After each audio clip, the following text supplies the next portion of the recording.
Me and my crew. Before we get started with the video proper, I think it's important that we spend some time talking about some particularly bad video games released over the last few years. In 2019, we got Left Alive, a sort of stealth-based third-person shooter set in the same universe as Square Enix's long-running Front Mission series. The title was developed by Ilinx, a studio that often acts as a sort of gun for hire in the Japanese developer space, with their biggest game up until Left Alive probably being an anime cash-in for the Black Clover series. Left Alive clearly wanted to be the next Splinter Cell, or more specifically, Metal Gear Solid, especially once we consider the fact that Yoji Shinkawa was brought on board to bring this new stealth experience some early credibility. But once it was released, it was pretty clear that the box art created by the legendary artist was easily the best thing to come from this project. The game had an okay look to it, but other than that, it featured a largely mediocre plot, terrible stealth mechanics, buggy enemy placement and behaviors. Where did he just go? I don't know. What is he? I'm not sure what happened. Enemy combatant! No, no, no! And super jank combat. And that was when everything was functioning properly, as the game was marred by plenty of technical issues. Unsurprisingly, the game was received poorly, with its Metacritic score sitting at an unfavorable 37, and the title quickly made its way into the bargain bins. In 2020, Cyberpunk 2077 was released, and while the game has definitely gone on to be a hit, the PS4 version in particular was a buggy mess, with many calling that version largely unplayable. Messed up textures, tons of pop-in, broken frame rate, you name it. The version was so far from ready at the time of release that it was eventually pulled from PSN just a week after it came out. And to add insult to injury, 6 months later when the game had been patched and retooled, the game was still unstable on the PS4. So much so that the following disclaimer had to be added to the project store page. Users continue to experience performance issues with this game. Purchase for use on PS4 systems is not recommended.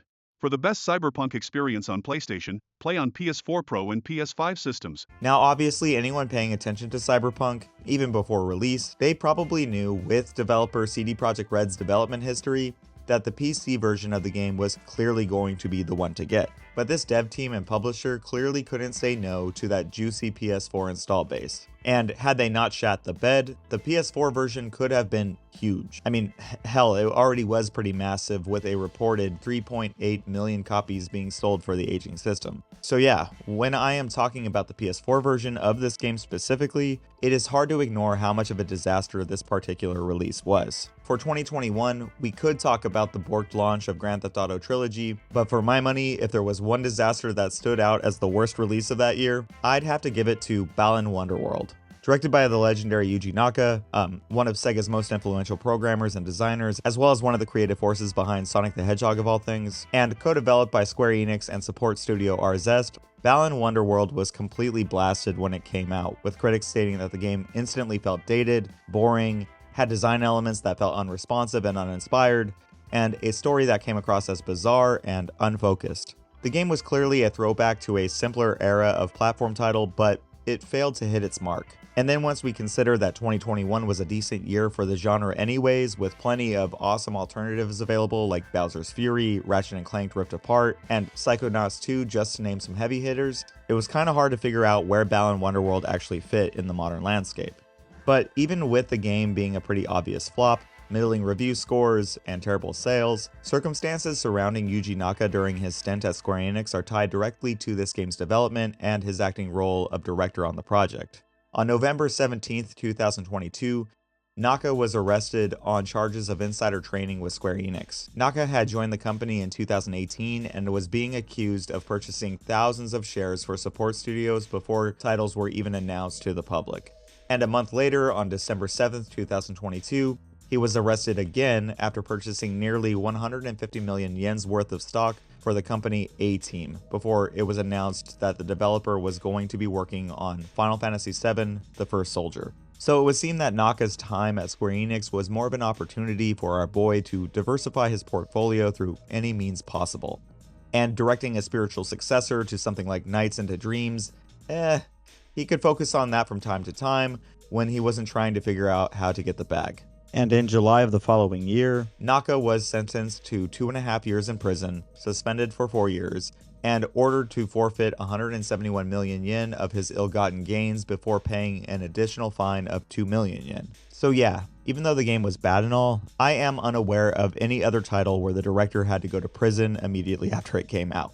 For 2022, as far as I'm concerned, it didn't really have any particularly crazy disasters, just a lot of disappointments. The Saints Row reboot was technically flawed and missed the mark as far as capturing the spirit that made the earlier titles in the series interesting. Gotham Knights was a boring and grindy follow-up to one of the previous generation's most successful IPs, and even indie follow-ups like Postal 4 No Regrets continued the trend of failing to capture a new audience while simultaneously alienating a lot of the fans who had been there since the beginning. And then finally, for 2023, we have so many options. There's Wanted Dead, which reviewed horribly and was a bit of a shit show, even though I kind of liked it in a so bad it's good kind of way. And then there was Forspoken, which seemed to be the internet's favorite target of the year. And yeah, the game did not sell well at all. Cringe compilations flooded YouTube. And ultimately, its development studio, Luminous Productions, shut down and was folded into Square Enix proper after 2 troubled back-to-back dev cycles between Final Fantasy XV and Forspoken itself made the case that the studio needed an overhaul. And again with Forspoken, I kinda dug some of what the game was doing, especially with some of its traversal mechanics, a plot that was competent at times, and spell effects that were just super rad. But those things were definitely not enough to save this game's tarnished legacy for most gamers. And then there is Redfall, which came out as an unfinished mess at launch with tons of technical problems.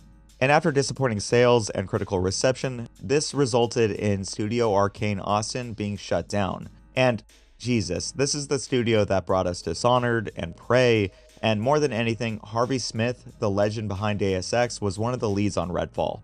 So this closure, I don't know, man, it hit different. And then finally for 2023, there was The Lord of the Rings Gollum, which was an ugly, buggy mess that somehow made a joke of one of entertainment's most evergreen properties. With a Metacritic score in the low 30s, pretty much no one liked this game. But hey, if you are a Gollum fan, sound off in the comments. I'd love to talk to you. This game crashed and burned on release to the point where the developers had to issue an official apology on the state of the game. And, well, that certainly doesn't happen every day. So yeah, take your pick for 2023. And while you're at it, sound off in the comments and let me know what you think the worst game ever released actually is. But that brings us to today with 2024 just wrapping up behind us. And for 2024, there definitely are a lot of options for us to look at if we are compiling a list of the baddest games of last year. But if there was one particular title that merits a closer look, few games have ever inspired as much vitriol and discussion as Concord.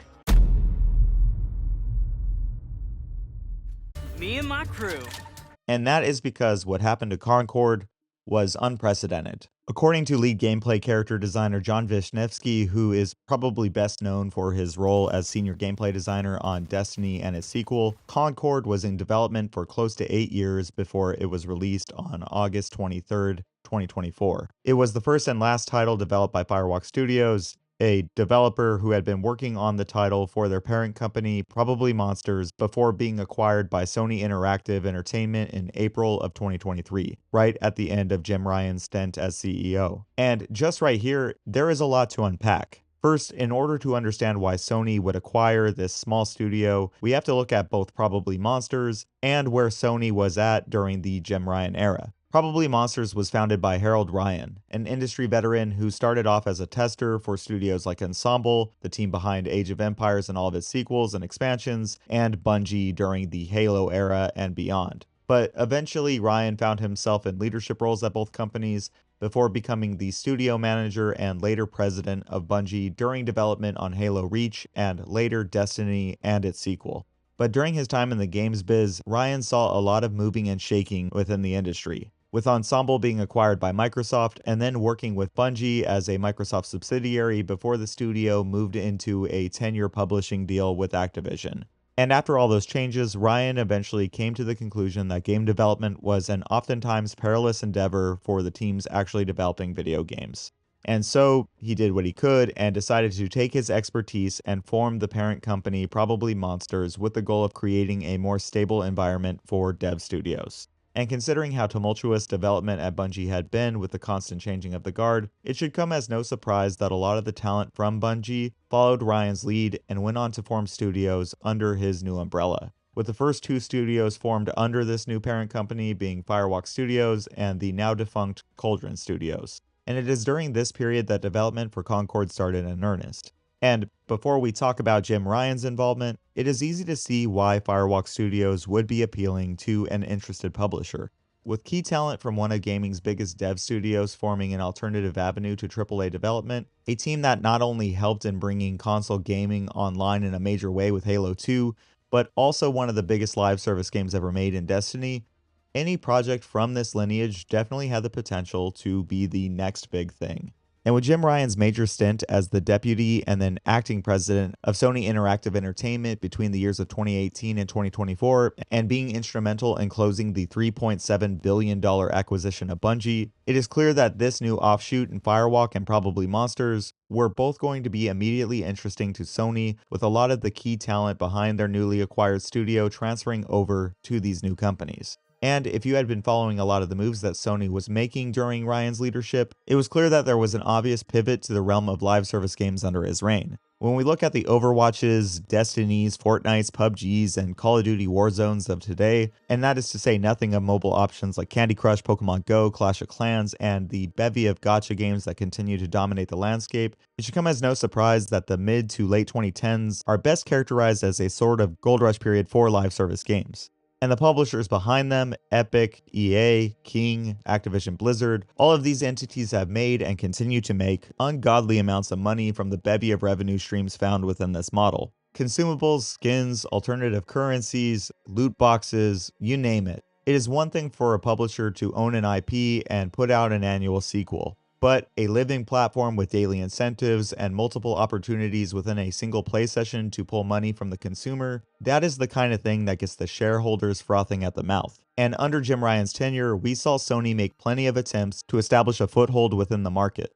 The acquisition of Bungie and Destiny 2 are obvious. Helldivers 2 was a massive success, but beyond that, most of Sony's attempts to push towards the live service model have failed. The Last of Us Online, sometimes referred to as Factions, was cancelled. Guerrilla Games has been reportedly working on a multiplayer project for Horizon, but development is still very early. And then there was even a cancelled Twisted Metal live service game, as well as a cancelled Spider-Man project called The Great Web from Insomniac. And I'll just point out the obvious.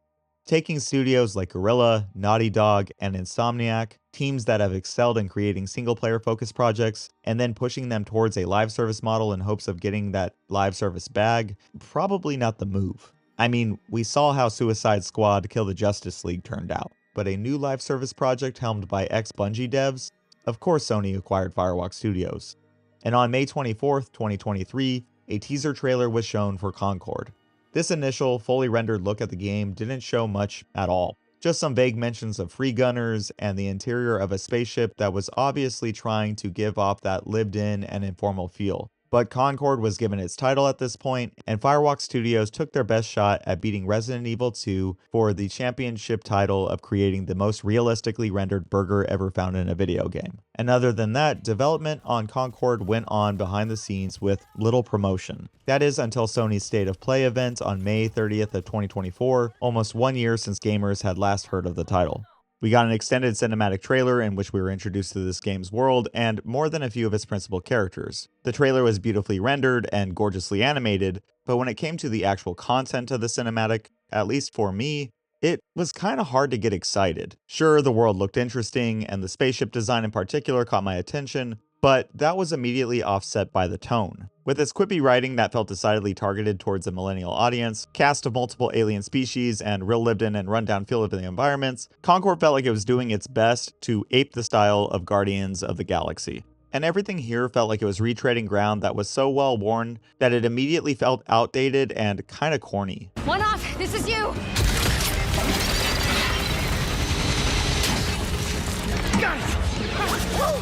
I am developing a taste for destruction. The robot giving clever one-liners? Yeah, I also remember K2SO from Rogue One. And weaponized hot sauce? Alright.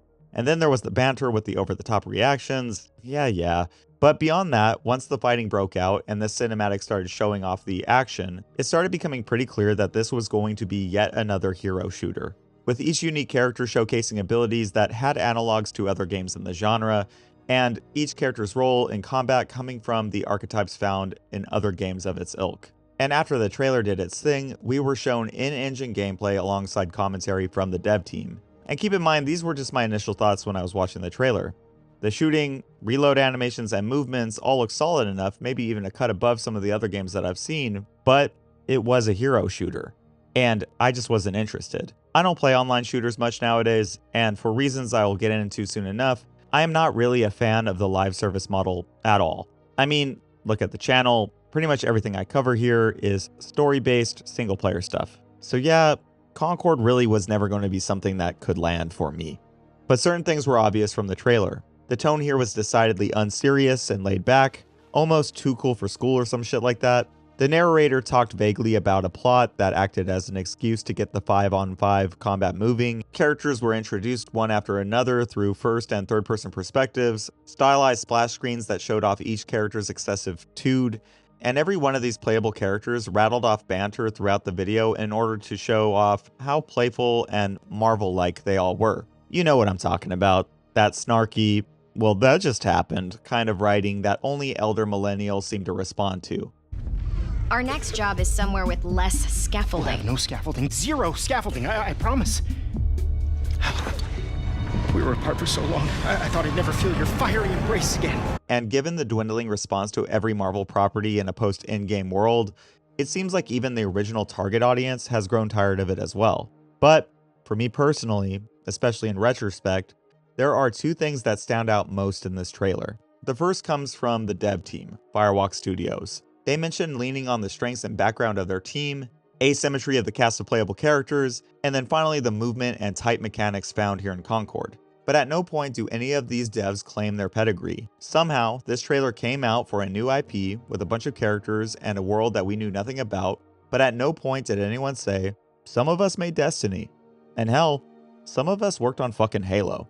It's a small thing for sure, but for me just watching the State of Play stream, I was just like, okay, new hero shooter, there is something I definitely won't be playing, but I'm well into my 30s now, and some of my favorite years in all of gaming came from that very specific PS2, GameCube, and Xbox era.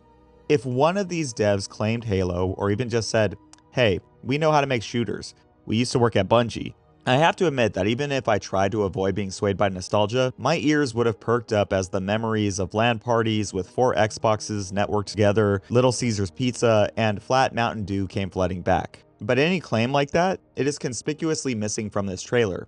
Almost like Firewalk or possibly Sony wanted to dazzle us with everything that was new while simultaneously avoiding the tripwire of mentioning one of their biggest competitors' biggest games. And I honestly can't stress how much of a missed opportunity this feels like. People love Bungie, people love Halo, people love Destiny, and you should have claimed that shit. And the second thing that stands out when I'm looking back at this trailer, it's the cast. Me personally, I found them inoffensive, quippy, and a bit uninspired in the way that I've already mentioned. Just Firewalk's best attempt at making the Kmart versions of Guardians, that was about it. But shortly after this trailer came out, the discourse online started exploding. And seemingly a lot of this discourse was coming from something that was so small that you may have missed it. In what amounts to less than 10 seconds of screen time, eagle-eyed viewers caught a detail so small and so innocuous that it just kind of blended into the background for me. In the top right of the character select screen, under each character's name, it states each playable character's role as well as their preferred pronouns. And I don't even gotta say it, you know how the gaming side of the internet is. Fucking pronouns! Fucking gender ambiguity! So in a quick turn of events, a game that I could only identify as slightly safe and unassuming from the trailers, suddenly with its use of pronouns, a diverse cast featuring multiple races of aliens and humans of different skin tones, body shapes, and creeds, this game went from being yet another hero shooter to the preferred target of the go woke, go broke crowd. A group which a disheartening amount of the terminally online crowd of gamers seems to belong to nowadays. And within seconds or minutes, suddenly the internet was dominated by memes, insane threads tearing this game down, and almost a cottage industry of videos declaring that this game was cringe. And I was honestly surprised. For me, this was one of the more forgettable entries in the State of Play event. And That is saying something considering how forgettable many of the games in that lineup look to me. But at least there was the new Dynasty Warriors, which, fuck man, look how many dudes are on that screen. And Silent Hill 2 Remake, which looked and ultimately turned out pretty damn solid. And then Astrobot, which I will definitely cover one day, which was also rad. But if you were online during that time, Concord was the takeaway from the event. And the Concord trailer outlined an online beta occurring between July 18 and the 21st, and an August 23rd, 2024 release date. Dates that I found surprisingly soon considering the limited info available on the game, and dates that many were accurately predicting would go down in infamy. In late June of last year, pre-release coverage started coming out for Concord, and for the most part, the major media outlets were fairly positive on the game, even if a lot of it seemed largely lukewarm. Cautiously optimistic is one word, afraid to alienate advertisers is another. But a few outlets like Eurogamer really seemed to like Concord, even if they did admit that they were curious to see as to where it would fit in the modern landscape. But it wasn't until July 18th when the open beta fired up and players were able to get their paws on Concord for the first time. Well, the people who were the most curious about it, I should say. Prior to the open beta, there was an early access build available to press, people who pre-ordered Concord, and eventually it was opened up to PlayStation Plus subscribers. But it was clear that even in this first look of the game in that period between July 12th and 14th, that there was a severe lack of interest in the title. Hard numbers are not clear when we look at the PlayStation platform, with some outlets reporting that up to 3 million players checked out the early access beta, but again, those are not official numbers and should be treated with some skepticism. But Steam charts, on the other hand, showed much less optimistic figures on the PC, with a peak concurrent player count maxing out under 1,200 players through Steam. And again, the numbers are a bit loose on PlayStation, but when the beta entered its open phase to any gamer who wanted to play it, reports of an 8% dip in the player numbers are available, while Steam charts showed a peak of 2,388 players during the same period. And there are plenty of reasons on which we could speculate to explain such a low turnout. First, I'm sure the majority of potential players were in the same boat as me. We saw the trailer, we wrote the game off as just another hero shooter, and even if we did see any of the promotional campaigns surrounding the beta, which honestly I did not, we had already decided that this game was not really going to be our jam. Pre-release marketing was also pretty scant. Like I said, they gave us our first look at this game just 3 months before release. And then there is market saturation. Sure, hero shooter and live service enjoyers might have been the target audience for Concord, but the plurality of that potential audience was already invested elsewhere in the market. I mean, think about it. Fortnite, Valorant, CSGO, Rainbow Six Siege, Overwatch, these games have huge audiences, but those audiences are locked in and in a lot of cases financially invested in those platforms. Those games are changing all the time and their progression is always being monitored and in most cases marginally rewarded. And then there is another factor, probably the most important one when we look at how Concord squared up against the competition. Concord launched as a live service game, a game with a roadmap and weekly cinematics, meaning that the title would be evolving similarly to its competitors over similar lengths of time. But Concord launched with a $40 price tag. And while that may have been common practice in the not so distant past, I mean, even Helldivers 2 out of Sony released for the same price just 6 months before Concord, and Overwatch came out with a full price tag back in the day, and hell, even Fortnite was a premium product before the pivot to Battle Royale occurred. But when we look at the landscape of today, this premium price tag up front to be able to access a live service title, this trend is becoming less and less common as time goes on. Overwatch 2 is free to play, Fortnite is free, Valorant is free, and even competition like the recent Marvel Rivals was free to access on day one, and it was shown at the same State of Play event as the Concord reveal. So you do the math. You want to make a live service shooter, right? A shooter that at the time of its announcement is obviously trying to catch up to the competition that is already free to play with a massive built-in audience. And the way that you plan to compete with them is with a brand new IP and a decent paywall. But when it comes to Concord failing to drum up interests, while these reasons definitely contributed and cannot be ignored, the immediate blowback to the character designs and the pronouns dominated the conversation. Before people even got a chance to play the game, it was labeled as cringe, DEI, woke, gay, and a whole host of other thinly veiled adjectives from content creators and forum posters alike. And given the current state of gaming discourse and larger online discourse in general, same as we saw with Forspoken, same as we saw with Dustborn, which was released on the same day as Concord coincidentally, and what we saw on the opposite end of the spectrum with Stellar Blade, Concord's profile rose from being an uninspiring hero shooter to a target of ridicule. And finally, a talking point in the larger culture war that seems to dominate so many online conversations. Concord was woke, and as a result, many were hoping for its downfall. And once the beta failed to capture a real audience, many were loudly and incessantly trashing the game in one of the biggest online pile-ons I've ever seen. Seriously, look up any YouTube video, any forum thread, anything with Concord in the title, and see how long it takes before you see the negativity setting in. It's virtually instantaneous. I mean, fuck, I'm certain that the comment section of this video will ultimately become a cesspool based solely off of the fact that I'm covering the game. And really, that was when Concord's fate was kinda sealed. It was already failing to find an audience as it was, but beyond that, it was becoming popular and trendy, and in the modern YouTubeification of the internet, profitable to dunk on this game. You ain't never gonna see a girl from OnlyFans cosplaying this at anime convention.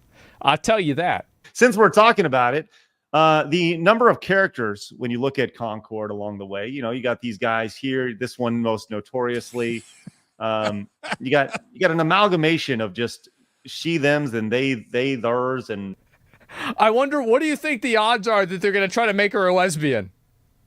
I love that that character is so fat. She's so fat she has to pull the jeans over her belly. over her fupa. You've got the morbidly obese Redditor with a fupa. Nobody here has any kind of sex appeal whatsoever. And of course, thank God there's not a single white person here. It's really my fantasy. And I don't know about you, but I think I speak for all of us straight white men out here when I say, who wouldn't want to play as a giant fat lesbian chick who sounds like Cookie Monster? And then the reviews started to drop. And the scores were largely middling, but definitely on the right side of average. Solid enough shooting, interesting enough mechanics, movement that felt above average, some decent environmental design, and a solid enough soundtrack. But even the most generous reviews tended to ask the same questions. Where does this fit within the genre? Is there an audience for this? Why play Concord instead of all of the established titles that it hoped to compete with? And again, check the comment sections of these reviews, just screed after screed. Obviously, the legacy gaming press is hardly the authority that it once was. Enthusiasts that work in an industry funded by ad dollars and what have you, but the point is this. Even if someone were to say that they thought that this game was alright, it would be met with a throng of haters coming in to blow up the spot. And then the game came out, and unsurprisingly, it did not sell well, with the most common figure going around estimating that the game sold a grand total of 25,000 copies. And even with those low numbers, from launch onward, the game was bleeding concurrent players once again. And just like before, it's hard to say what the concurrent player count on PlayStation looked like after launch, but the Steam charts showed that the PC crowd only accounted for a pitiful 697 concurrent players at its peak. And with the writing on the wall, Concord began its death spiral. And all the while, it was cheered on by thousands of people at a time who had no interest in this game from the jump. And on September 3rd, 2024, it was announced that Concord would be shutting down on Friday, September 6th, after just 2 weeks of being live. That's right, a major release backed by one of gaming's biggest entities. After 8 years in development, Concord would be shutting down after just 2 weeks of being out in the wild. But in that initial post that outlined the September 6th shutdown, there was at least a small glimmer of hope for Firewalk Studios found in one particular sentence. Therefore, at this time we have decided to take the game offline beginning September 6, 2024, and explore options, including those that will better reach our players. And it was in this line where a lot of people, myself included, suspected that Sony would pivot the game to a free-to-play model at some to-be-announced date. But that, of course, was countered by the following paragraph. While we determine the best path ahead, Concord sales will cease immediately and we will begin to offer a full refund for all gamers who have purchased the game for PS5 or PC. If you purchased the game for PlayStation 5 from the PlayStation Store or PlayStation Direct, a refund will be issued back to your original payment method. And clearly, this was the right course of action. Sony was shutting down the servers. It only made sense for the tech giant to help the few interested players in recouping their investment. even if this post was a bit nondescript in terms of how customers who bought the game physically from brick and mortar stores would go about getting their refund. And again, the people who had piled on before, the people who had been offended by Concord's existence from the beginning, they took to the corners of the internet to celebrate that the game that they found so appalling was being taken down. Well, hey, this goes right into what people are talking about with post-birth abortions, you know? It's been around for a couple of weeks and they finally decided, you know what? This is a bad decision after all. Man, a lot of people are very happy about this, myself included. The game looked like trash.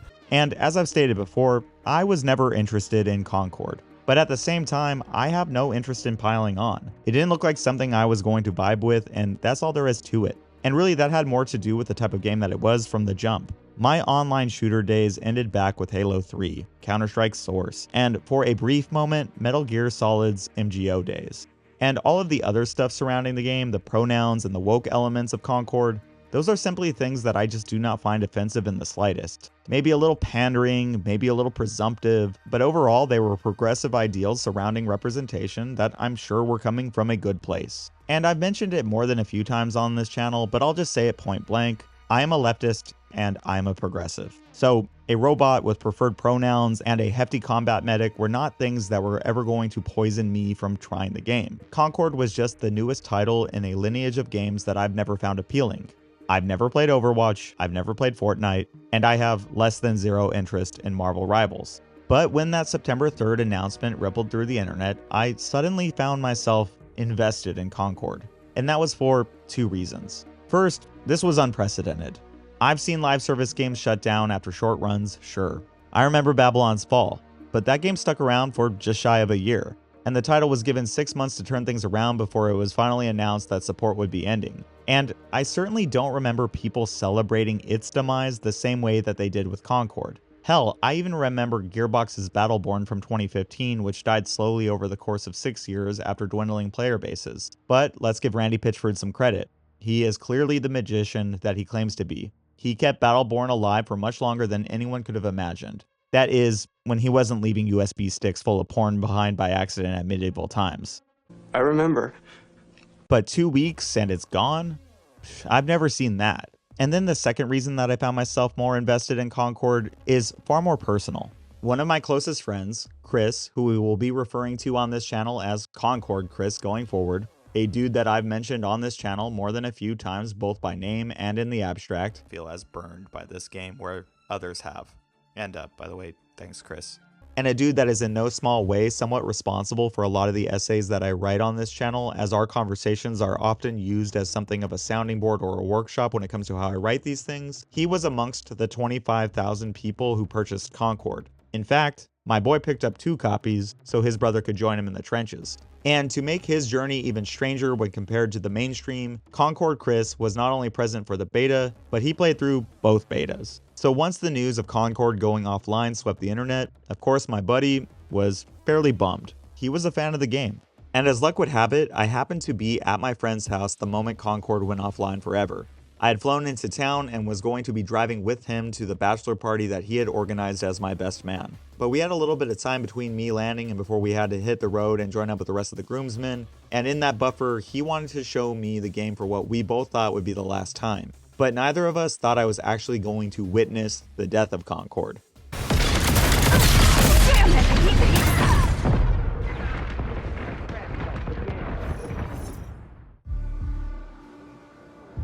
And I'll just say this, me sitting there watching the game come to an end, after watching one of my best friends, a guy whose opinion I've always respected when it comes to games, enjoy his time with the title, me watching it, me seeing it for what it was, right when it died in front of me, all I could think is, damn man, I wish I had played that.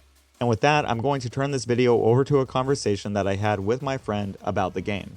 And the reason for this is simple. The majority of the coverage on Concord is inherently negative. And I get it, the pylon was a real thing. But beyond that, most of the videos that you'll find here on YouTube about Concord are from the perspective of people who never played the title in the first place.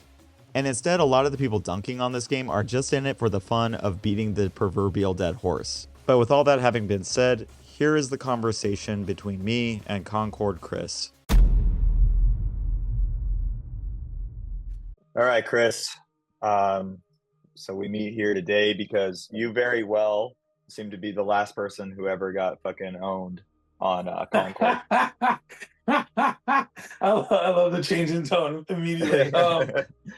Yes, I have probably played the least impressive 15 minutes of Concord you'd ever seen prior to you having now, like, I think, how many hours of footage did I give you? Like 20 or 10 or You something give like me that? a good amount, yeah. So Yeah, you like, give, if you you give me just a see good me amount. pull off crazy shit, and then now you get to, like, just see me do the worst I've ever been. Don't worry, the video is just going to be the lowlights, you know. Okay. Like, so, Yeah. so. Just every time the they them robot comes up, it's just that's it. Like, that's who's awesome, Exactly. by the way. He's such a good character. Yeah, man. So okay, so we all know the elephant in the room here is that Yeah. Concord, for whatever reason, just failed to sell. It only got 20K copies sold. Yeah. And the diatribe on the internet is extremely negative. People Yeah. are talking about, pronouns and bad art design and what have you, right? But Mhm.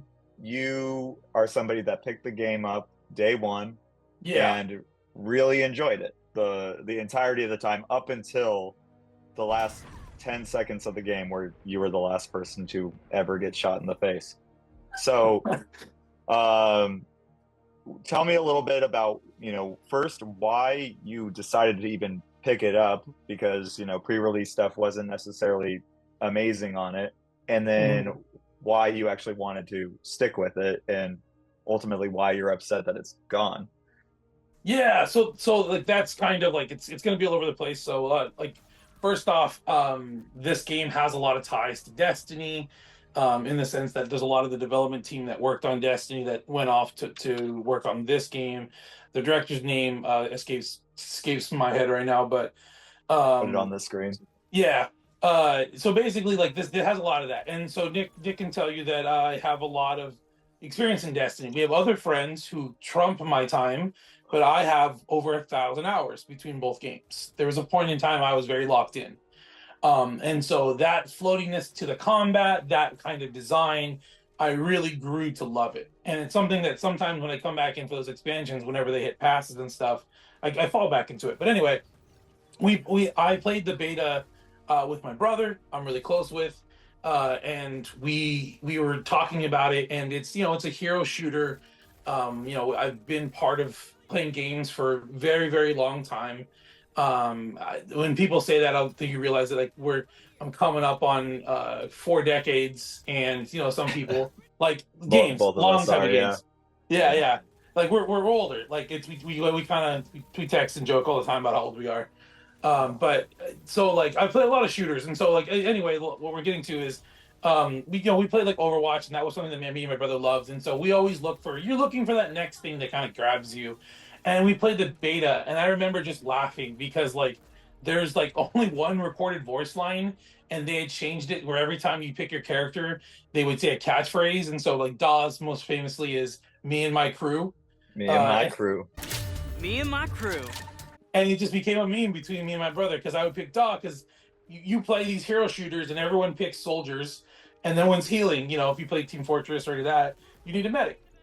And so my brother would run tank and I run healer, and we do that in every game. So I kept picking Daw, and it was I just kept saying me and my crew.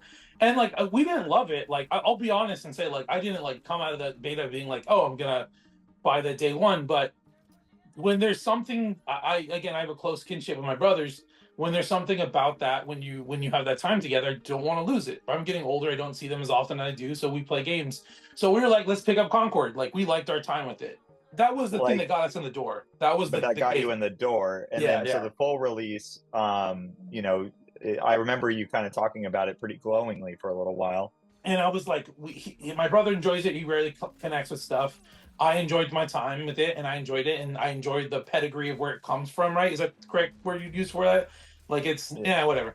But like, I enjoy that. And that led me to kind of just sinking into the game. And the game does a great job, I think, more so than more games do, about incentivizing experimentation and play. I think that's really what I wanted to get up to, is because, like, with the pile-on, it's very much just, here are the bad things about this game, and then when it's even being kind of like referenced as its own thing, it's just a failed version of Team Fortress or Valorant or whatever. But like, you spent enough time with this game to actually see that there was some level of an identity here, right? Like, it's not just a derivative thing. So what in a like standard match of Concord differentiates itself from a match in any other hero shooter? Like, what are we seeing in Concord that is special to that game? I think it's the team synergy is the thing, because we started playing it like it was Team Fortress or Overwatch. There's a gunslinger in the game, and he has 2 revolvers, which he's one of the only characters to have 2 weapons you can swap between, like, using triangle. And he also has a self heal using that dash passive ability, and it usually gives you a full self heal, I believe so, unless there's anything corrosive on you. And it would, like, so you'd have people pushing hard with those characters and like kind of breaking the molds of like what your archetypes are for these types of hero shooters. And I thought that was really cool, because like I said, I started playing this with Daw. My brother was rocking Starchild, the tank one that looks like the character from Guardians of the Galaxy. The Drax yeah. type character. He's rad. He had a charge, and there's a charge that would hit you back, or you can hit the melee button and it would launch you in the air for like a launching combo into a shot that you could then use your other ability. And like there was strategy to them. And so we just started using all the characters and realizing that like there was synergy to their passives via the dash and their abilities. And like, yes, there's definitely something in which I think we were missing about like building towards an ultimate or some type of abilities that would have made the game stand out. But ultimately, and this is something you won't get unless you play it, you had to get your hands in there and being like, oh, okay, I'm gonna rush at you with Starchild. I'm gonna hit the melee, knock 2 people off of a platform, and then fire at this third guy in the air and get like a team wipe within like a few actions. And it was cool. You'd plan those attacks in those sequences, and I think that's something you kind of miss nowadays. A lot of these shooters are like, people try to go rogue and find exploitive characters, but they don't mesh well. And that build together was good. And beyond that, like, I remember when I was talking to you and when you were showing me the game, weren't there some hooks built into Concord where it's like, you playing as a character essentially puts up some level of like an incentive, or like basically you were saying that like you playing as Daw and then dying would have already like given some passive from him having been on the battlefield, and then now you're going to be incentivized to play a different character to cash in on that incentive or something like that, right? Like, can you explain that system to me? Yeah. So you're talking about the passive swapping mechanic that occurred, and that's a passive skill again on top of the other one you have, where let's say I'm running a Daw, and that had, and I run him for a round and I get wiped out. You would swap Daw and like let's say jump over to Teo, right, the soldier character, and you swap the over generic to Teo. guy. Yeah, well, when I picked Daw, you run him at the very top left of the screen. You'd see like increased self-healing or increased resistance, right? And so basically the game is incentivizing you to play these like moving chairs, these musical chairs with these characters, because it wants you to build up all these passives, because at that point you can kind of do a push. And so like it's these indirect systems that I think that were kind of lost on people because they're just waiting for the big press L3, R3 ultimate. And it was more about strategizing it.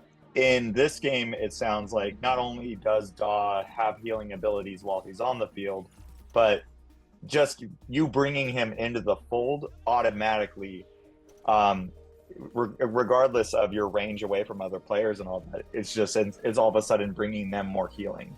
And so you might recognize like, okay, hey, like I have some guys that are taking pot shots while they're trying to make a push. I just died. I can actually maybe turn the tides by playing Daw right now without even being at the front lines with them. Like, I'm just giving them a passive buff, a passive healing buff. Yeah. And so, like, what are some other passives that some of the other characters had? Because, like, Daw is obviously the easiest one to kind of conceptualize. Yeah, resistance, critical damage, you name it. Any traditional gaming system you have. Like there was one for I think it was Haymar. She was the warlock character who was like basically she was the titular character. I think she was the woman wizard that had the slingshot. And like most of her abilities were like fire ones, and they can reduce cooldowns and things like that. I think hers was a cooldown one, and so you'd almost always see every game start with that because everyone's abilities would refresh quickly. It would be something you'd have to pay attention to, those improvements, those passives at the top left. And so that to me was kind of cool because then if you had a good team synergy, people were nailing those all the time and mixing things up and like kind of swapping between 2 or 3 characters, which is why there's multiples of characters in the game. I think there was like more than 20, with some of them being doubles. And then there's Can even you explain what you mean by doubles? one would have a different passive. So then you could take one out of rotation and maybe stack up resistance and things like that a little differently than you would in a traditional loadout. They had a plan in which, like, think of like a Street Fighter character select screen, which you could refactor that as your squads. And like you could then reorganize them the way you want with the versions you want of those characters. Yeah, it's like in a Street Fighter 4 Yeah. or a Super Street Fighter 4 where you could pick Ultra 1 Rufus or Ultra 2 Rufus. Exactly. Kind of thing. But which not I all. don't see in a lot of games nowadays when it comes to hero shooters, because they're so locked into this is your iconic character, this is the style they are, etc. From a mechanics standpoint, running and gunning, how similar to like a Destiny 2 did this game feel? If you're playing Haymar, the warlock character, it had the same float, which is if you're a Destiny player, you're cursed to not have a double jump. You have a high jump with a float down. And so mechanically, like once I locked that into my brain, I was kind of smashing things because you'd coordinate your jumps and stuff. And so like it was similar, very similar to the slide, and the way it kind of reloads happen and animations happen. Like it's something I don't think we've touched on too, but like that game is very, very visually impressive. And I think that's one of the things that's also part of the game that added to it was, there's unique reload animations for certain characters, things that you kind of see like little videos of like Battlefield or Call of Duty getting. There's some of that flourish there too. Yeah, so it reminds you of Destiny 2. The gunplay itself, like, time to death, just damage per round, like all that kind of stuff. Does that kind of line up with like that? Like, did that feel like Destiny 2 as well, or was it more kind of its own thing, more in line with like a modern hero shooter? I will say, because I'll throw a con out there because I'm sure everyone now is like typing up something a storm about how I'm wrong and whatever. It definitely had too many cooks in the kitchen in terms of like its own identity playstyle wise, right? Like it had these passives, which I think are great ideas, and then it had the combative fluidness of like a Destiny. But I think some of those things sometimes wouldn't like mesh well together. Can you give me an example of that? Prime example is I said earlier that Ledix, the gunslinger, he had 2 guns, right? I think he's one of 2 characters to have 2 guns in the whole game. So like that system kind of, when you're playing a Call of Duty and you fire down your main, you're swapping to a side when you get that last shot if you run out of the clip. You don't have that with that character, those other characters. So if I'm Haymar and I sling out a fire shot and I miss, I'm waiting for that whole nice, very beautiful animation to go back and finish before I get another shot, which is, I saw a lot of players switching over to Teo and Lennox because they had secondaries and stuff. So like you'd have these 2 characters that kind of felt non-Destiny inside this Destiny game. And so it was kind of a detriment to the playstyle. So so it's half Destiny, half Valorant, or whatever modern kind of conventions have been there. So it almost felt like there's this weird section or cross section where you have like 2 different games kind of mashing together in a way. Yeah. You're having fusion, and I think sometimes it works, and sometimes in some areas it doesn't. So, well, I mean, and it's hard to say anything because, like we know, this game only lasted for 2 weeks. So, any balancing, any fine tuning that could have happened, or given the game its own, kind of unique identity, we didn't have that opportunity to see what the play data would have ultimately shaped the game to be. And it is here that I'm going to go back to that concept from the beginning of this video. That concept of bad games. And between the multiple conversations that I had with Concord Chris and just my own observations while watching it be played, Concord really doesn't share a whole lot with the worst video games of the last few years. It was not a buggy mess, it didn't crash constantly, and even with the game having consistently low player counts, the networking and matchmaking always seemed to find full games within seconds. The visuals were technically impressive, and even if the character designs are enough to get you raging, the environments and the world design all had decent art direction. The systems were novel, the gunplay was solid and varied, and the trade-off from a character specialist design to a more situational approach gave the game hooks that haven't been done to death. And even though there were just a few people who could see the game for what it was, and even if the game was technically proficient, that simply does not change the fact that the game failed to find an audience. But so the fuck what? We've seen it time and time again. Plenty of good games, hell, even great games fail to find their audiences right away. And some that fail commercially upon release even go on to become cult classics, or they eventually get re-released and become certified classics. Whether we are talking about 2006's Okami, which along with God Hand released the same year, both of those great games failed to generate enough revenue to keep the doors at Clover Studios open. But talk to anyone who has played either of the games on the PS2 or the generational re-releases of Okami, and you'll see that both of these games were something special. 2010's Alan Wake failed to set the world on fire, so much so that I ended up snagging a copy of it and its successor American Nightmare for $1 during a Humble Bundle sale when the game had finally come to PC. But both of those games have gone on to become the foundation of some of the best things currently going on in the sphere of story-focused gaming.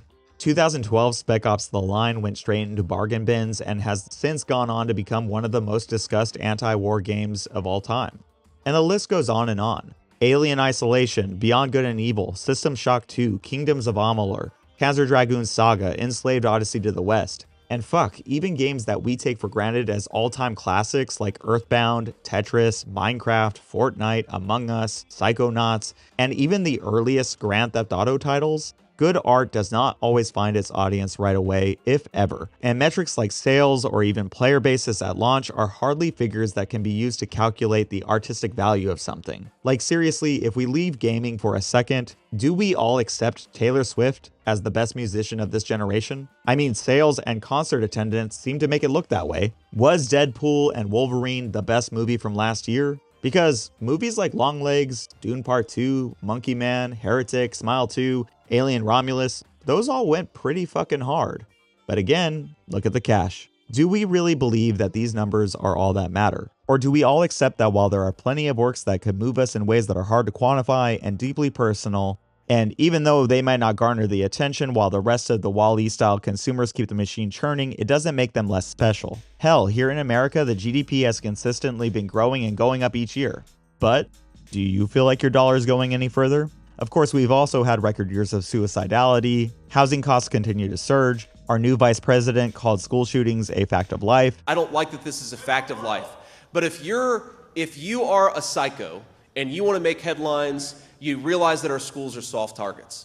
And our healthcare system has become such a fucked up labyrinth to navigate that Americans en masse continue to shower support onto a certain Nintendo-themed shooter. But yeah, the GDP is up. And I get it. You're really going to go into that whole rant over Concord? That's a bit excessive. And I guess you're right. But all that was something that I've clearly been bottling up for a minute. But the point remains, just because the masses didn't get around to the game, does that inherently make it a bad game? Or is it simply a game that just simply did not find its audience? And could it have gone on to become a cult classic had word of mouth gotten out, or better yet, had the game been given the chance to pivot to a free-to-play model? And the crazy thing is that with Concord, we will never know. In the past, all of the games that I outlined, Okami, Spec Ops, Beyond Good and Evil, all of those games would fizzle out, get placed into bargain bins, or in the case of Beyond Good and Evil, given away with the purchase of certain string cheese products. But once they were there, they would be picked up on the cheap by more adventurous, curious, or downright frugal gamers until they found their audience. And then they would just grow from there to where the games sit today. But Concord was a live service game. And after the server went down in front of Concord Chris and I, he tried to boot it up only to be met with the following message. And that was that. No mention of pivoting, no mention of Firewalk Studios trying to figure out what could be done next. Just thank you for playing and get your refund here. And that $40 disc that Chris picked up, it was a coaster now. Either that or a bizarre collector's item depending on how you decide to look at it. And then once again, the pile-on continued. But of course, This time, it was fully loaded. And the people at the center of it had cause for celebration. This woke and lame game that they had so much vitriol for was truly dead. And again, check the videos and check the comments.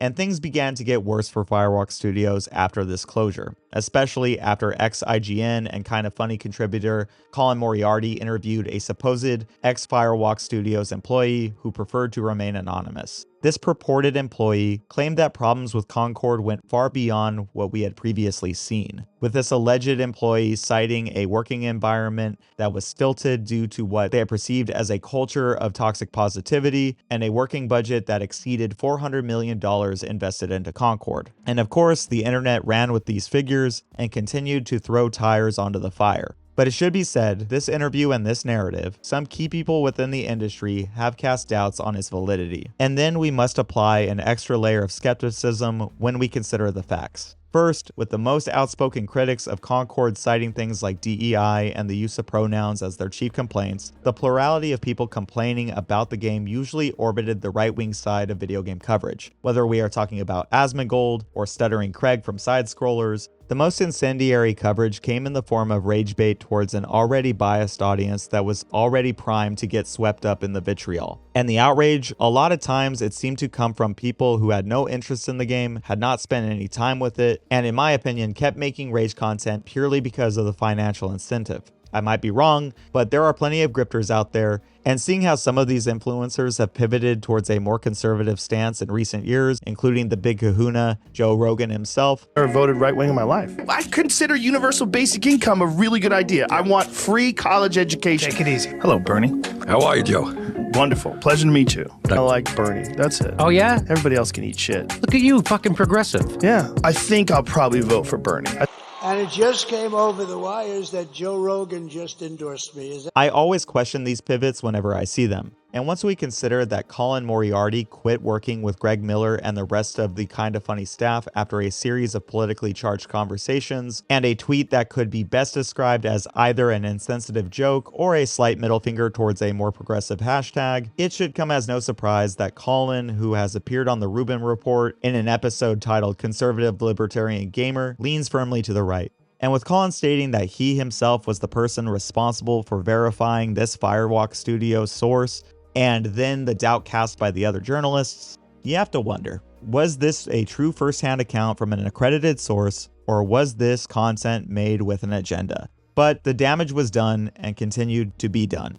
And as for Firewalk Studios, it was radio silence until it was announced on October 29th, 2024, that the developer would be closing its doors, according to the following statement by Herman Holst, current CEO of Sony Interactive Entertainment.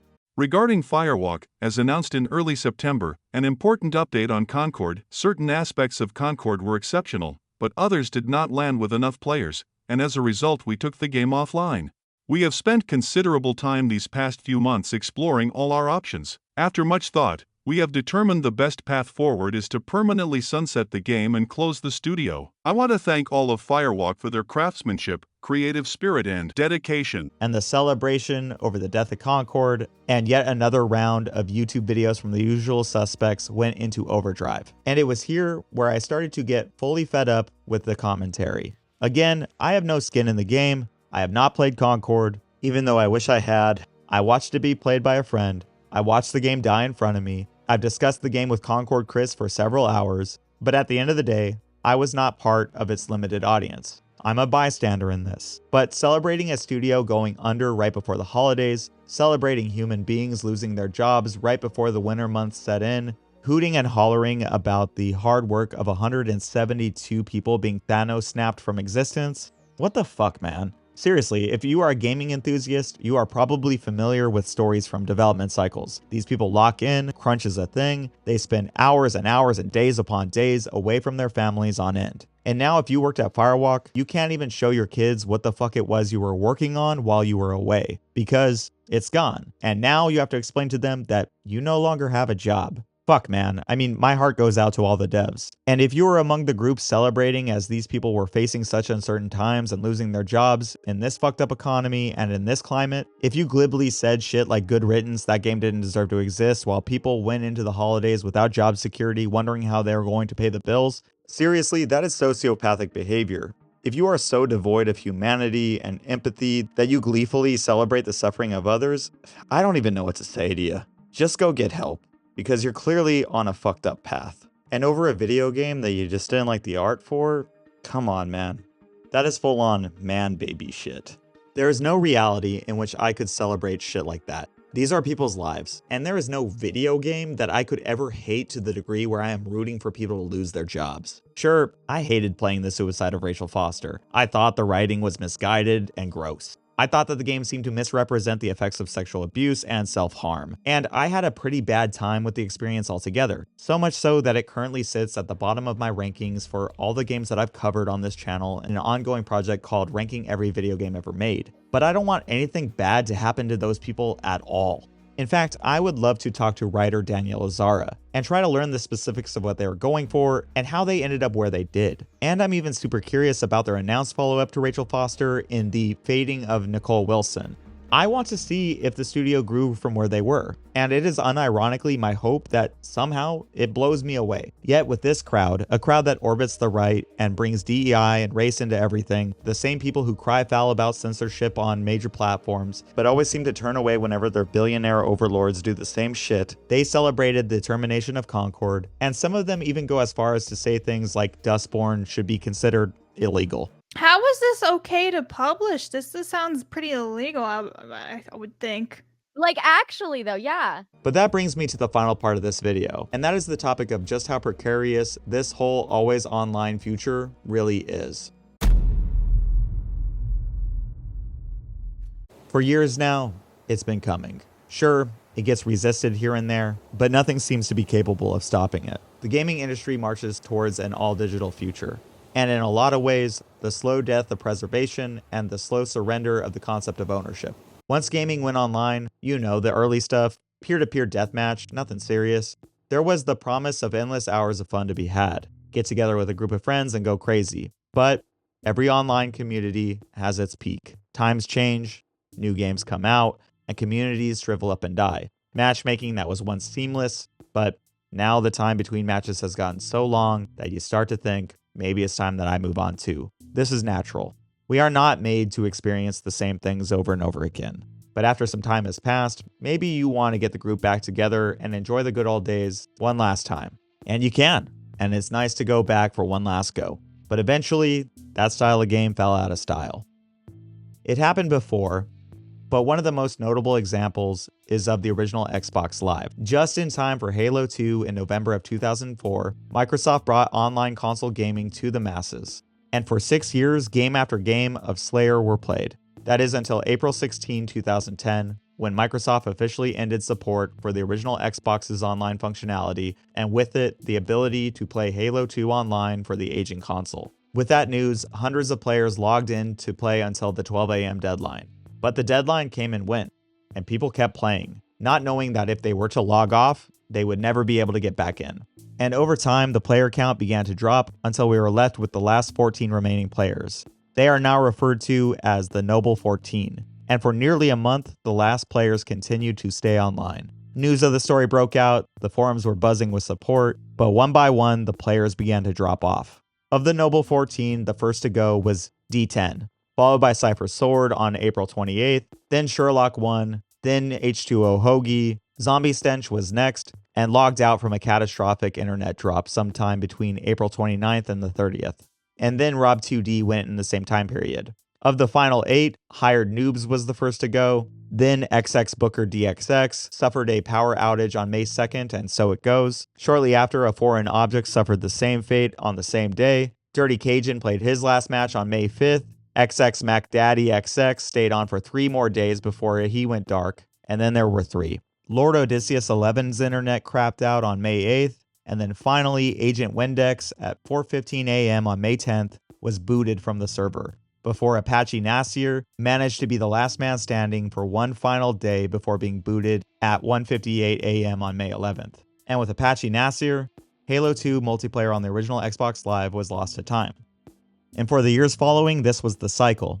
You'd buy a game, It would typically have some sort of single player component, whether it be a campaign or matches with bots or what have you. You'd be able to play online until the community moved on, and then at some point the servers would switch off and you could never go back. And this model was understandable. No one expects servers to run forever or for free, especially when no one is playing. But it was in this era that the concept of the dead game came around. Sure, you could play what was on the disc, but the online component was gone forever. And speaking of dead games, I know this is a long shot, but back in the day, I met a dude in the multiplayer lobbies of the darkness named Pimp Mikey from Prattville, Alabama. We were the only 2 players online, and we used to talk shit on Xbox Live and quote Aqua Teen Hunger Force at each other all the time. You were a good friend for a minute there, and then we lost touch. If you somehow see this, what's up, dude? I hope you're doing all right, and reach out. And it was around this time that we began to see MMOs go dark as well. The gold rush to gain some of that World of Warcraft subscription money was marred with casualties, and many always online MMO worlds began to die off. And for me, the day that I learned that MMOs were no longer for me was on August 31st, 2007, when me and a few remaining Auto Assault players managed to drive up to the edge of a cliff that overlooked a stunning vista, and we honked our horns until the server went offline forever. And really, that was the beginning of my distaste for the concept of live service games and MMOs. All of those hours, all of those memories with friends, gone as soon as the server went dark, and no way to even putt around in those environments for posterity. And I get it. Most people, especially players that are used to this concept, or players that have only known the landscape with always online games, this is no big deal. And it is just the way that things go. But I guess I have a more idealistic and sentimental approach to gaming, which can simply be boiled down to games are art deserves to be preserved, and locking games behind servers that are owned solely by the publisher makes it so that we cannot preserve this art, and I think that is a bummer. Even if it is the bare minimum of being able to be in an offline world of the game and storing it locally, I really do think that we should be able to access games if only for the historical context. But that certainly does not seem to be the philosophy behind most publishers. But then games started merging everything together, and that's really where the fuckery begins. The first time that I was ever burned by online infrastructure invading into the realm of single-player games and having it go awry was during the PlayStation outage of 2011. And what happened to me was weird and hardly widespread, but it happened. Sometime between April 17th and 19th, PlayStation Network was attacked by an unknown hacker group. And during this time, the personal details of an estimated 77 million PlayStation accounts were compromised, including email addresses, passwords, birthdays, and even credit and debit card info. As a result, Sony took the network down between the dates of April 20th and May 14th of 2011. Clearly, this was a monumental fuck-up, which led to multiple lawsuits and loss of consumer trust. Fortunately, because I was broke as fuck and working at a big box retailer during the time, my finances were too busted for anyone to bother with my accounts. But the failure cannot be overstated. But beyond that, all online functionality ceased on the console during this period. No online gaming, no streaming of Netflix, and in my case, whether it be from a day one patch or the game trying to ping the trophy list or something, the copy of Heavy Rain that I bought sometime during this outage, it would not boot to menu. Jason! So I basically had a bricked copy of a full price game for nearly a month, and considering how big of a broke boy I was during that time, shit stung. And then there was Onrush.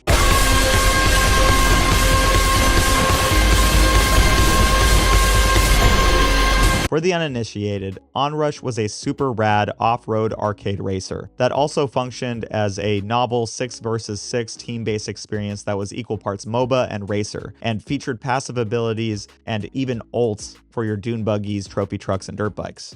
The game was co-developed by Codemasters Evo, which was mostly comprised of X Evolution Studios devs, the team behind those World Rally Championship games, MotorStorm, and finally Drive Club before Sony shut them down. And clearly, these guys knew how to make off-road racers. And for whatever reason, I jammed out on this one hard. A sense of speed that was the closest that I've seen a game get to those pitch-perfect burnout levels, vehicle handling, and game modes that were so well thought out and unique, and then the whole concept of the Stampede, which is how the game kept the action alive. Every game of Onrush effectively felt like Mad Max Fury Road, where no matter if you were in the lead or falling behind, Onrush would slingshot you back into the action to keep up the game of cat and mouse. All the while, MOBA-style creeps would get chewed up to aid in accumulating boost and powering up each vehicle's powers, and every single Onrush ability was a blast to play with. Boost rays for the support classes, firewalls for motorcycles, shields for the tanks. All of these squad-based perks fired off neon effects while Burning Man-inspired sceneries and music rattled the senses. I loved this fucking game. But there was one thing that I didn't catch during the time that this game was online between its release date of January 18th, 2018 and November 30th, 2022. And that was that this game's progression style was server side.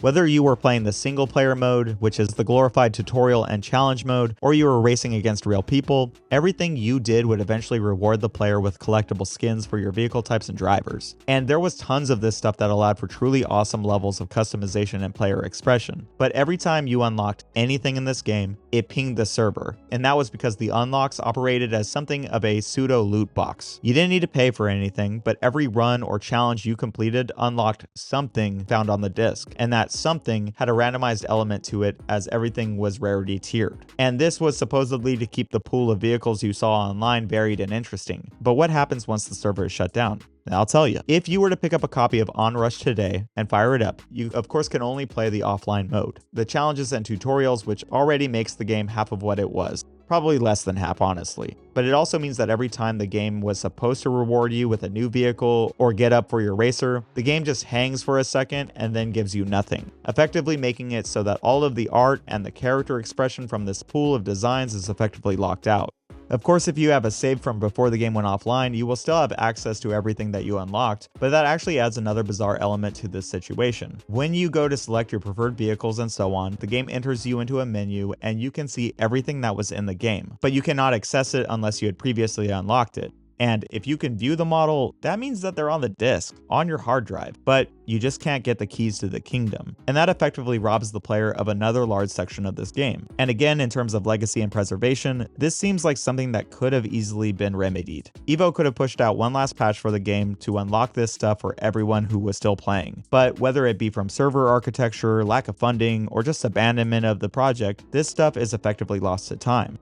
Consider this my mini review for Onrush. It was easily one of my favorite games of 2018, but in 2024, it is a shadow of its former self. And then finally, there is the ultimate bastardization of this blend of live service and single player game. And that is what happened with Crossfire X. And although what happened to Concord was definitely unprecedented, what happened here was definitely a harbinger of things to come and may have been arguably worse. Crossfire X is an online tactical shooter series developed by Korean studio Smilegate, and Crossfire X was Smilegate's first big push towards the Western free-to-play market. And although the game was ultimately blasted by reviewers saying that it was a sloppy, buggy, and uninspired mess that played like a poor man's Counter-Strike, earning it a pitiful 2 out of 10 from IGN, there was one interesting wrinkle to this story that is something of a tragedy. Crossfire X, when you booted into the server, you could also access a single-player mode made by none other than Remedy Entertainment. You heard that right. This Korean free-to-play game housed the only first-person shooter experience ever to come from Remedy Entertainment, the house that Max Payne, Alan Wake, Quantum Break, and Control built. And before you get your hopes up, from what I hear, it wasn't great. There were 2 generic campaigns that played from both sides of an armed conflict, and while this was definitely the highlight of Crossfire X as it did tell an interesting, albeit truncated story, and introduce some interesting scenarios like switching between a sniper and a soldier taking potshots from a gondola, effectively giving yourself covering fire, the game had to wrestle with not only the flawed gunplay, but other quirks found in the multiplayer experience. But Remedy was clearly doing this contract work for the money, and Smilegate clearly didn't have the budget to let Remedy fully do their thing. And I say from what I hear because Crossfire X only existed between the dates of February 3rd and May 18th of 2023. And at the time that it was available, I didn't have one of Microsoft's machines to boot the game up. But this is crazy. If you follow this channel, you know that I am a huge Remedy fan, having done a multi-part Alan Wake 2 retrospective, and the fact that there is what I have had referred to me as a jank Call of Duty campaign made by Remedy once upon a time, that is wild. And then when you pair that statement with the fact that this Remedy shooter only got to live for a little over 90 days, like what the fuck, man? And again, things could have been done to preserve it. I mean, the single-player campaign ran on Remedy's proprietary Northlight engine. But once again, whether it be licensing, or contract, server stuff, or hurt feelings, Smilegate took the ball home with them after the game was over. And these are just a few of the casualties in the now nearly ubiquitous live service model. These games are gone forever, and as time goes on, it is all but certain that there will be more to follow. It is easy to laugh when it is about Concord, but will you feel the same when one of your favorite games gets taken down? And considering the ever-growing market of service games with cash stores, I'm nervous for the day when one of the big ones, whether it be Fortnite, as unlikely as that is, Valorant, or take your pick, goes down. Because then we are talking about platforms that people have invested hundreds of hours into, and hundreds of dollars into as well. And that is all without diving into things like PT, Legend of Korra from Platinum Games, or a whole host of phone apps like Flappy Bird and what have you. Or even those bizarre choose your own adventure Netflix apps that were floating around. Games that only existed digitally and are now forever inaccessible. Those are all gone now, and unless you are willing to go through some very extreme lengths, you will probably never be able to play them. And really the reason I bring up all of this, is that the internet has changed media forever and beyond. When it comes to gaming, unless you own a disc that runs without any authentication, you don't own that game. You own a key to launch the title. And with day one patches being the norm, you probably own a shitty version of the game to begin with. In the case of Concord, the disc launches you into a JPEG now. Licenses can be revoked. PT proved that once you remove something from your hard drive, you may not be able to access it again. And even online storefronts have had to remove language like buy from their text and replace it with purchase, because you don't own anything once you've made that purchase. You've purchased a license to use the software, but don't expect to always be able to take it with you. Don't expect the storefront to be around forever either, as was the case with the 3DS and Wii U. Don't expect anything really. And I think these implications are worrying to say the least, and dystopian once we see how things always being online affects other industries. With film, George Lucas fucked up things forever. Before it was the internet's fault, Lucas put out a 1997 re-release of the original Star Wars trilogy to celebrate the film's 20th anniversary. And in these re-releases, scenes were digitally altered to include new characters, new special effects, and even new scenes. All of which featured what was at the time state-of-the-art computer graphics. But by today's standards, nah. And these versions were also responsible for the Han shot first controversy, and keep that one in mind for later. But then in 2004, the movies were released on DVD, and there were more changes. In 2006, a legacy version was released which housed the original theatrical releases of the films, which were in fact DVD re-releases of the 1993 Laserdisc versions of the movies, but at least this was as close as we were going to get to the original trilogy that started back in 1977. But the bullshit didn't stop there. A 2011 Blu-ray collection changed even more shit from the original DVD, meaning that this was the third pass on the movies. And then finally, we are here today with the 2019 release on Disney Plus in 4K and HDR. But again, these movies were fucked with. Keep in mind that George Lucas sold Lucasfilms and all subsidiaries to Disney back in 2012. But it's all in the same spirit as what the man was up to all along. But this ownership proved to be more nightmarish than we could have ever imagined. As we learned in 2023, when Jeffrey Piccolo filed a wrongful death charge against Disney after his wife died from an allergic reaction at a Disney World restaurant. The couple had chosen to eat there because Disney's website stated that it had allergen-free food, server promised that the food would be safe, and after eating it, she went into anaphylactic shock and later died in the hospital. After filing the charge against the megacorporation, Disney motioned to have the case sent to arbitration, as they stated that a clause in the Disney Plus free trial agreement essentially waived Piccolo's right to sue the company for damages.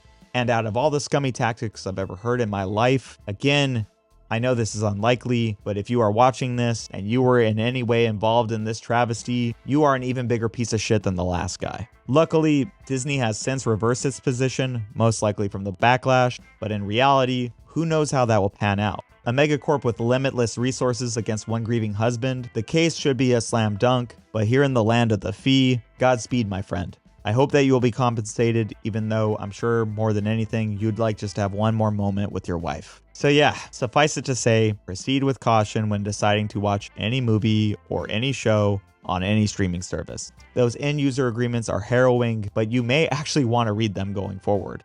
But if you want to watch Star Wars unedited and without having to sign away your loved one's autonomy, apparently Disney did make the movies available at the Library of Congress in 2015, but you have to go in person. So yeah, I don't know. Maybe just don't fuck with Star Wars anymore. Disney's fucked it all up. I know that this video is insanely long, and I've probably lost the plot entirely, with multiple sections going into full-on rant mode. But we are getting close to the end, I promise. Even though the Star Wars thing is insane, at least we are talking about enhancements to source material. And after all, there is a way of seeing the unaltered versions. But you will have to jump through some hoops, or at least know how to navigate the high seas. But then there is the opposite end, where things have been altered or removed altogether from works. In the extended cut of James Cameron's Avatar, the alien race of Na'vi have the ability to link with many different life forms in order to create bonds.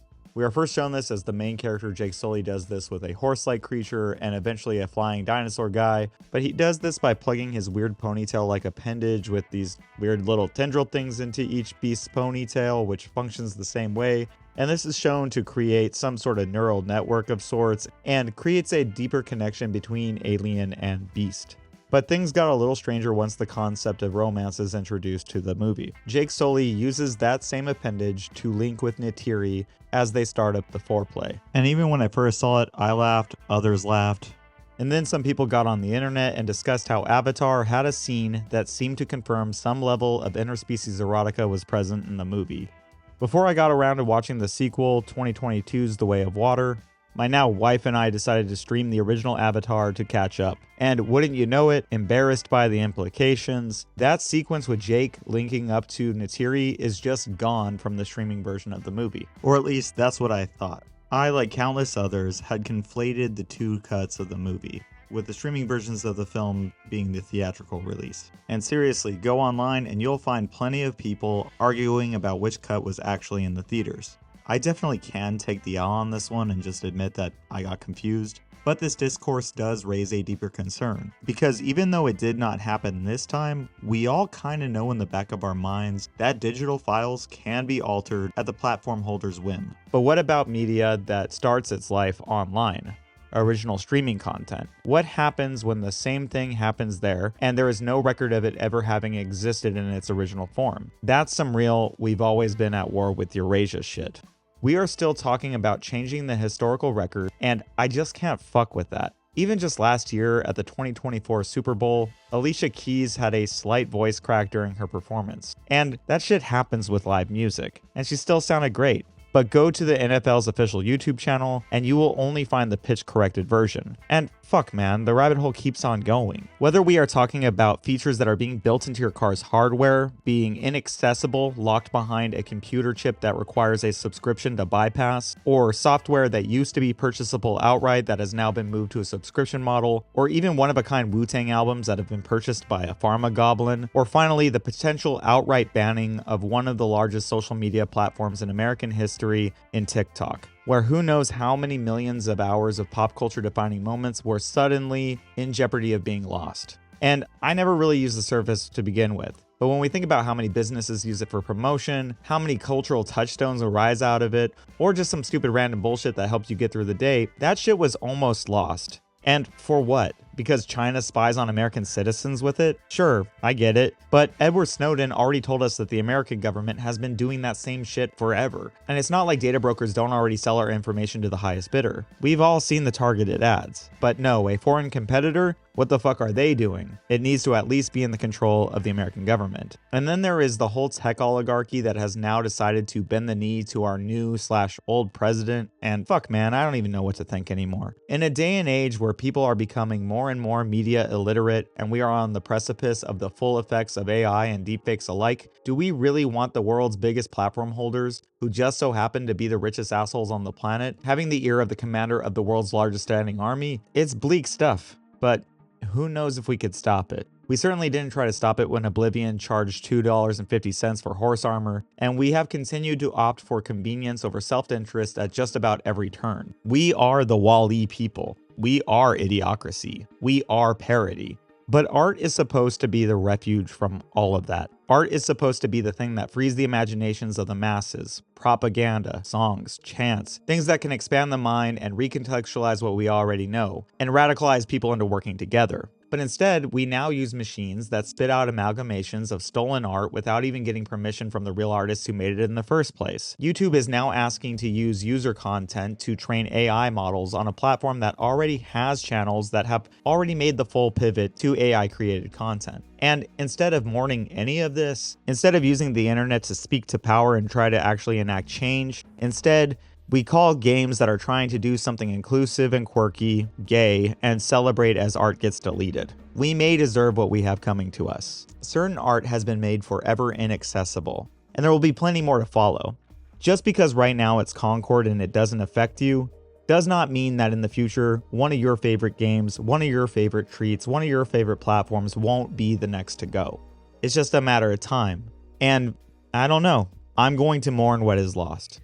If you made it to the end of this video, thank you for watching. It is always greatly appreciated. And if you liked the video, please feel free to drop a comment, like, or even subscribe to the channel, as every action helps this channel grow. This video may start off as a discussion of Concord, but really I hope that I was able to convey that it's bigger than just one title, and this permanently online future is something that is going to affect the industry going forward. But with all that said, on to the next video. I hope to see you there, and until then, you're all beautiful people, and I hope that you have a great day.